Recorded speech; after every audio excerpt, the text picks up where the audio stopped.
Está no ar o Daily Fin, seu resumo diário de notícias e negócios de uma forma simples e descomplicada. Meu nome é Gabriel Branco. E meu nome é Gabriel Galantini. A nossa missão aqui é trazer 3 assuntos essenciais para o seu dia com contexto e olhar crítico. E como sempre, no fim tem nosso giro completo dos mercados, para você conferir o que mais mexeu com o humor dos investidores. Hoje é sábado, 28 de março, então já pegue seu café, procure um lugar confortável e fique aqui com a gente.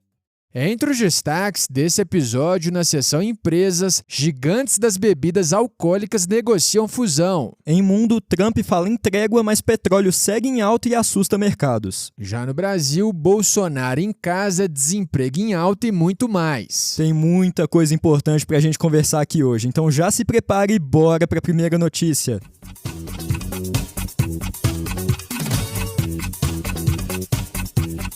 No mundo dos negócios está rolando uma negociação que pode mexer com o mercado global de bebidas. A francesa Pernod Ricard, dona da vodka Absolut e do whisky Jameson, está negociando uma fusão com a americana Brown-Forman, controladora do Jack Daniels. Os analistas estimam sinergias de até 450 milhões de dólares. Isso criaria uma concorrente à altura da líder do setor, que é a Diageo, dona da Smirnoff e do Johnnie Walker. E o pano de fundo aqui é bem claro, né, Gabi? Esse movimento é visto como defensivo porque a indústria de bebidas alcoólicas vem enfrentando desaceleração. E aí entram 2 fatores que têm pesado: a mudança de hábitos da nova geração e o avanço dos remédios para perda de peso, que podem diminuir a vontade de beber. E agora, seguindo o noticiário de empresas, teve freio na inteligência artificial. A Wikipédia proibiu o uso de IA para criar ou reescrever artigos na plataforma. A justificativa é que os chatbots quebram regras centrais do projeto, como neutralidade, verificabilidade e a proibição de pesquisas inéditas. Mas segundo a Wikipédia, existem exceções. A IA pode ser usada para tradução ou para correções básicas no texto, desde que não acrescente informação nova e que tenha revisão humana. No fim, a decisão endurece a posição da enciclopédia diante do avanço da IA e reforça a aposta na curadoria humana, em contraste com a Grokpédia do Elon Musk. E para fechar o bloco, ontem, dia 27, o Banco Central decretou a liquidação extrajudicial da Entrepay, citando fragilidade financeira, descumprimento de normas e risco anormal aos credores. Como a empresa é uma instituição de pagamentos, ela não captava recursos por meio de títulos de renda fixa, como CDBs, e representava só 0,009% dos ativos do sistema financeiro nacional.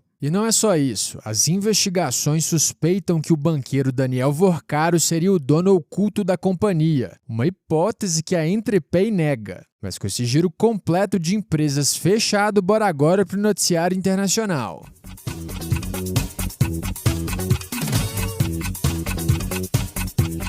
Agora no bloco internacional, o petróleo voltou para o centro do radar e está deixando o mercado bem mais tenso. Às vésperas de completar um mês, o conflito no Oriente Médio segue espalhando medo e volatilidade. Ontem, dia 27, o petróleo Brent subiu 4,22% e fechou em $112,57 por barril, sendo esse o maior nível desde julho de 2022, quando a invasão da Ucrânia pela Rússia abalou o mercado de energia. E o que está puxando essa alta, pessoal, é principalmente o risco em torno do Estreito de Hormuz, que, como a gente já comentou por aqui, é uma rota responsável por 20% de todo o fluxo de petróleo do mundo. Ou seja, qualquer sinal de trava ali vira um susto global, porque mexe direto na oferta. E aí, entendendo melhor tudo isso, na quinta, dia 26, Donald Trump adiou em 10 dias o ultimato de ataques ao setor energético iraniano, dizendo que as negociações estão indo muito bem. Só que do outro lado, a tensão no estreito continua firme. Exatamente, isso porque ontem o Irã impediu a entrada de navios na região, forçando as embarcações a recuarem. Essa teria sido a primeira tentativa de travessia por uma grande transportadora desde o início da guerra. Com esse risco no radar, estrategistas da Macquarie alertam que se o conflito avançar até junho, o petróleo pode chegar a $200 por barril. E o impacto não fica só no combustível, né, Gabi? Com o petróleo subindo, cresce o temor de inflação global. E aí ontem, dirigentes do Fed, que é o Banco Central dos Estados Unidos, reforçaram um tom mais cauteloso, reacendendo no mercado aquele receio de nova alta de juros. E essa preocupação já apareceu também nas projeções. Um dia antes, a OCDE alertou que a guerra deve enfraquecer o crescimento global, com o PIB mundial desacelerando de 3,3% para 2,9% em 2026. 2026. Enquanto isso, os ataques continuam. Ontem, Estados Unidos e Israel atingiram uma usina de processamento de urânio no Irã. E na quinta-feira, Israel disse ter matado um comandante do Hezbollah.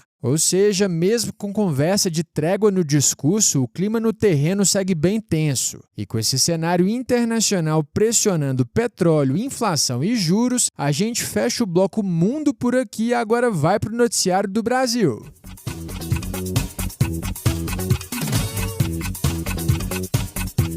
Começando o bloco, o noticiário nacional de hoje veio bem movimentado e em 3 notícias. E a primeira delas é que ontem Jair Bolsonaro recebeu alta do hospital DF Star e foi levado para a casa dele em Brasília, onde vai cumprir prisão domiciliar por 90 dias com uso de tornozeleira eletrônica. Pois é, Bolsonaro estava internado para tratar de uma pneumonia e passou 10 dias na UTI. Agora, na fase de recuperação, ele deverá seguir uma rotina com fisioterapia e dieta. E essas condições têm restrição prática no dia a dia, né, Branco? Bolsonaro só pode receber visitas em horários definidos e está proibido de usar celulares. Agora, mudando o assunto para nossa segunda notícia, a CPMI do INSS teve um dia de tensão ontem. O relator da CPMI, Alfredo Gaspar, defendeu a prisão preventiva do filho do Lula, que é o Lulinha, e pediu o indiciamento de 216 pessoas por suspeitas de desvios em aposentadorias e pensões. E além do Lulinha, estão na lista o senador Everton Rocha, do PDT do Maranhão, e o Daniel Vorcaro. A suspeita sobre o Lulinha surgiu depois de supostas mesadas de R$300 mil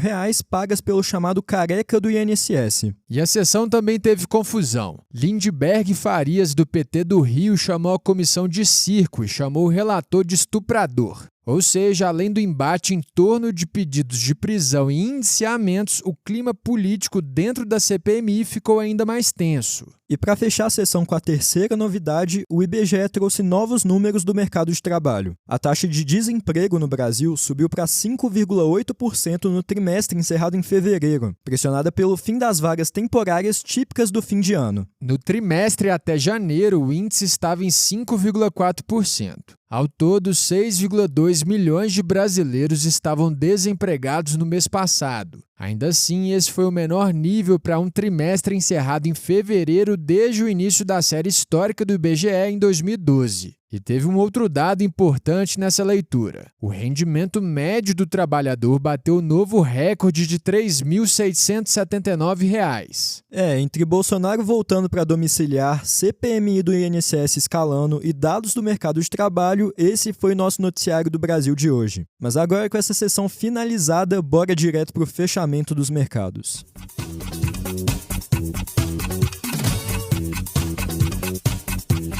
No fechamento dos mercados do Daily Fin, como te contamos na seção Mundo, as incertezas sobre a duração dos conflitos no Oriente Médio levou novamente a aversão ao risco nos mercados. Nessa sexta-feira, o VIX, que é conhecido como o Índice do Medo de Wall Street, chegou a subir mais de 13%. Nos índices, o Ibovespa fechou em queda de 0,64% aos 181.557 pontos. Em Nova York, o S&P 500 caiu 1,67%, enquanto o Nasdaq recuou 2,15%. O Nasdaq, inclusive, entrou em território de correção, com queda acumulada de mais de 10% desde a sua máxima. No Brasil, o Santander passou a ver um ambiente mais pressionado para a economia brasileira. O banco elevou sua projeção para a taxa Selic no final deste ano de 12% para 12,5%, enquanto a estimativa para a inflação subiu de 3,9% para 4,5%. Entre as ações, a Braskem, que é a maior produtora de resinas termoplásticas, despencou 10,84%. Isso após reportar prejuízo de 10,2 bilhões de reais no quarto trimestre de 2025, número 82% maior do que o resultado também negativo registrado no mesmo período de 2024. A KPMG, auditora da empresa, ainda chamou a atenção para incertezas relevantes relacionadas à continuidade operacional da companhia.